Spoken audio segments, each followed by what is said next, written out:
It's nighttime in the Australian outback, and it's dark, very dark. But if you look up, the sky is ablaze with light. We're looking towards the heart of the Milky Way galaxy, a vast pinwheel of about 100 billion stars. Can you see the emu? Yeah, that's the one. It's made of dark clouds of dust and gas, obscuring the lighter parts of the sky. There are several legends about how the emu was banished to the heavens, but in the Aboriginal nation of Wiradjuri, her position in the sky signals the time of year best for collecting emu eggs.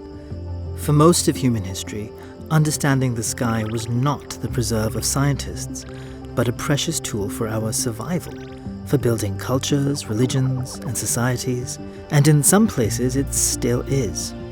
This is Orion the Hunter. You're probably familiar with his belt and sword, but if you're close to the equator, it looks a lot more like a canoe. 1,000 years ago, the Polynesians were the most accomplished navigators in the world. Up to the 11th century, they explored over 1,000 tiny islands scattered across the Pacific Ocean. One of the ways they did this was by using an ingenious memory technique. With a stone canoe built on the beach, a trainee navigator would face the sea and sit in there night after night, memorizing the rising and falling positions of the stars. When the crew was ready to depart, they would head for a star near the horizon, switching to a new one once the first either rose or set as it moved across the sky. Each sailing route required a specific sequence of stars, like a password or a musical motif. Celestial navigation, using the sun, moon, and stars to work out precisely where you are in the world, was essential to European seafarers too. But what if it wasn't a navigation tool you were after, but a way of judging time? Some have suggested that Stonehenge in England was built as an astronomical computer of great sophistication, capable of predicting eclipses.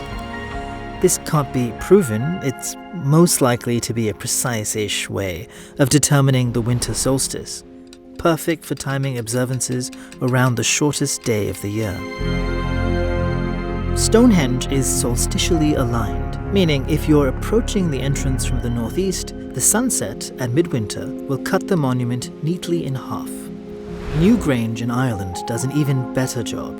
A 19-meter passage runs the length of a long barrow, leading to a central chamber. In the mornings around the winter solstice, the sun shines directly in, through a crack above the doorway.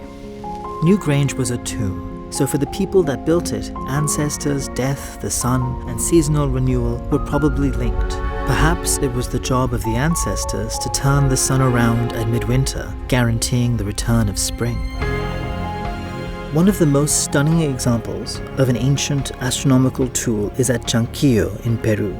A line of 13 towers provided a detailed solar calendar to someone viewing it from a specially built doorway. People may have gathered from miles around to celebrate certain days of the year. But with the development of complex technology such as GPS, most humans no longer rely on the sun, moon, and stars to travel or to organize their lives.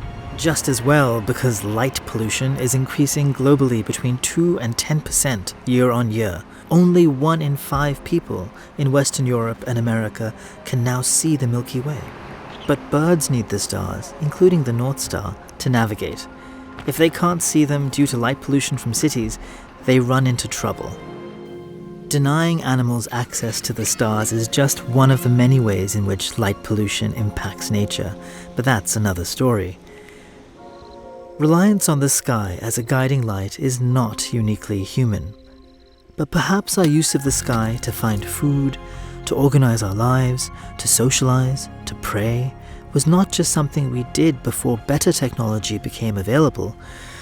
Perhaps it was what made us who we are.